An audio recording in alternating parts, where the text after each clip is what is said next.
అందరికీ ఏదో ఒక రిలాక్సేషన్ ఉంటది కదా! ఏదో ఒక పాయింట్‌లో. సో, నాకైతే ఫస్ట్ అయితే పూజ చేసుకోవడం చాలా హ్యాపీగా అనిపిస్తది నాకు. ప్రశాంతంగా ఉంటదనమాట. నేను ఇట్లా పూజ చేసుకొని ఇంట్లో కూర్చుంటే చాలా స్లోగా పూజ చేసుకుంటాను. మినిమమ్ ఒక 1 అవర్ పడతది. ఎంతసేపు అయినా గానీ నాకు పెద్ద టైం పట్టించుకోననమాట. సో, మొత్తం క్లీన్ చేసేసుకొని నీట్‌గా పెట్టేసుకుంటాను అన్నీ. పూజ రూమ్ క్లీన్ చేసి దాన్ని డెకరేట్ చేయడం కూడా ఒక ఆర్టే అనిపిస్తది అప్పుడప్పుడు నాకు. నేనైతే గడపకి ఖచ్చితంగా బొట్టు పెడతాను. ప్రతి వీక్లీ వన్స్ అట్లా చేస్తానే ఉంటానన్నమాట.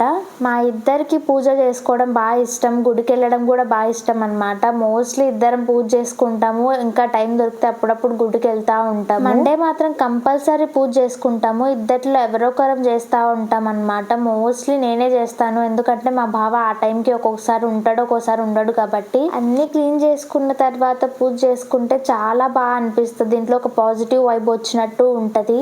ప్రతి మండే ఇలాగే పూజ జరుగుతది. మీరు ఏ డే పూజ చేసుకుంటారు? ఎలా చేసుకుంటారు?